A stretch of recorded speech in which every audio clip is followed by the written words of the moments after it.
If you love a person, should you let them do what they want to do or should they do what you want them to do? No, for most people, love means you must do what I want. No, love means they can do what they want and we will love them, isn't it?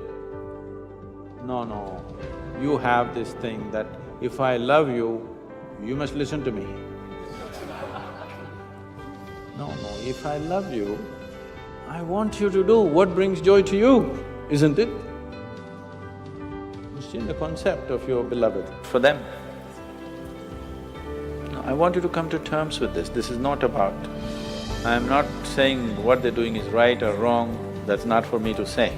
All I'm saying is, this is how human beings are functioning for ages and still are.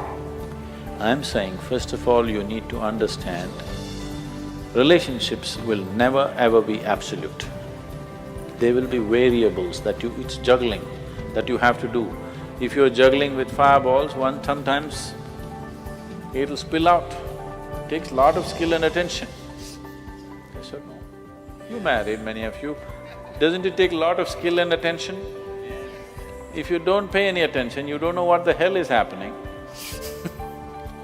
It takes a lot of attention, isn't it? So I'm saying, you need to understand this. A relationship is a variable reality. It is not an absolute reality. If you want to have an absolute relationship, you must hold relationships with the dead. That's the reason why a lot of people choose God, because it's an absolute.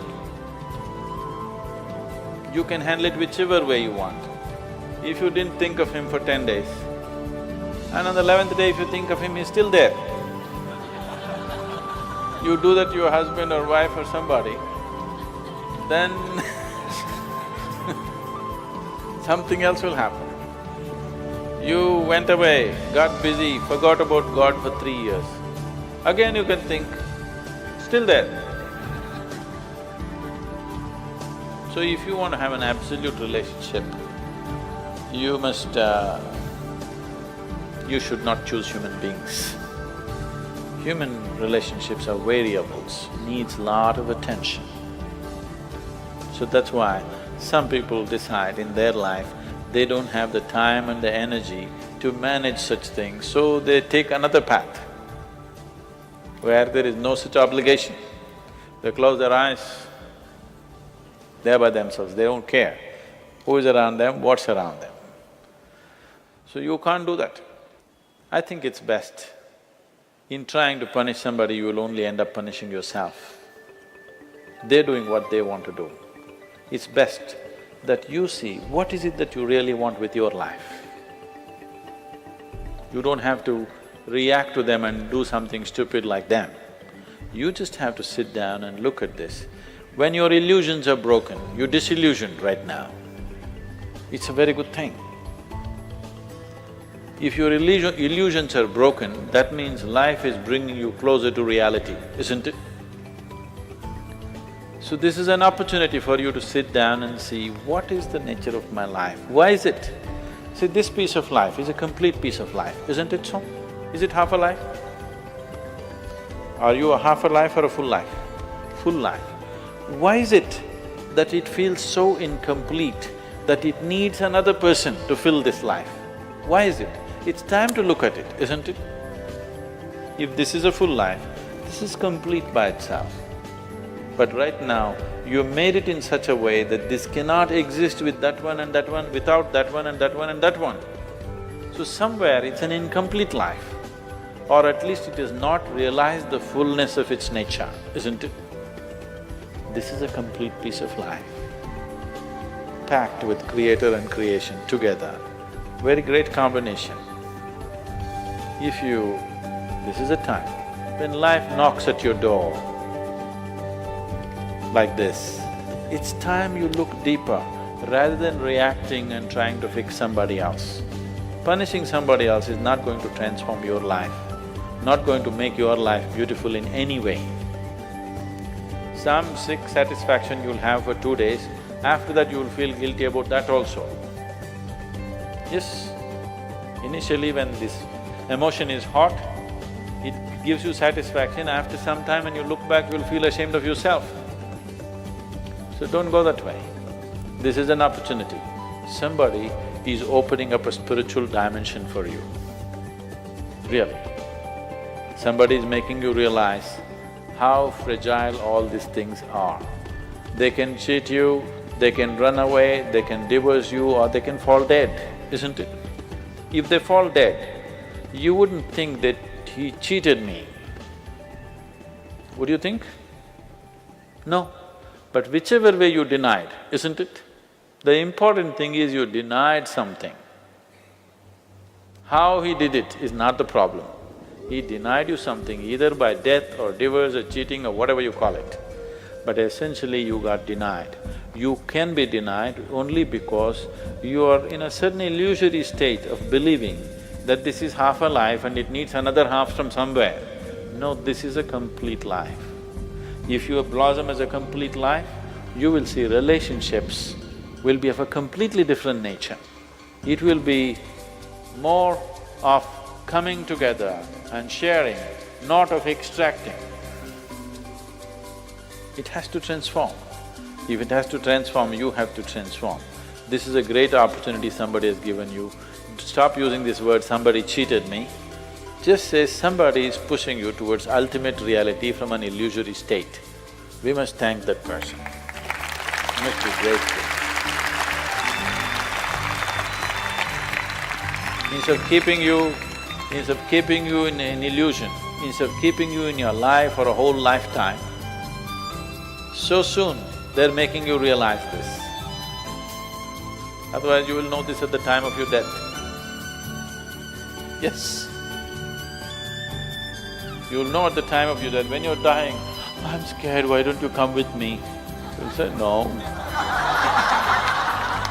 So at that last moment, instead of knowing, it's better to know now. So, who is the right person? I don't want to take away all the romance from your life. But let me tell you this, there is no right person on this planet. If you put your heart into something, something may become wonderful. Is it the right thing? There's no right thing. Nobody ever found the right person anywhere, okay? If you get into that kind of unrealistic mindset, I have found the right person, oh, you will be soon disappointed. You must understand, there is no right person. First thing is to see whether I am the right person. Yes, am I the right person? And there are no right people on this planet. If you understand, you have your nonsense, they have their nonsense. We can adjust nonsense. Go on. We must understand relationships are formed for various needs. There are physical needs, there are psychological needs, there are emotional needs, there may be social needs, there may be financial needs, various kinds of needs. So when you're going to somebody with so many needs, you're going as a beggar, and a beggar cannot choose. Hello? Beggar eat what comes his way, isn't it? He cannot choose. So, if you really want to make a choice in this world, first and foremost thing is, you bring yourself to your place where your experience of life is just pleasant by yourself. You're wonderful. Now, let us see what gets drawn to this one. If you're really wonderful, things will happen in every way, I'm saying. In terms of career, in terms of marriage, in terms of relationships. The best will happen to you because you made yourself like this. Instead of trying to work on somebody and fix them, if you work upon yourself and make you so wonderful that everybody wants to be with you, then there is a choice. And this whole thing is an American thing, that there is a soulmate somewhere. God made just one more person just for you, but these days every 2 years he keeps making one more person just for you. Obviously, God is making too many mistakes with you. See, body needs a mate, understandable. Maybe psychologically also you need a mate, understandable. Emotionally you need a mate. The soul cannot need a mate, so soul doesn't need a mate. Nor was some person made perfectly for you, okay? This creation makes all kinds of unique idiots.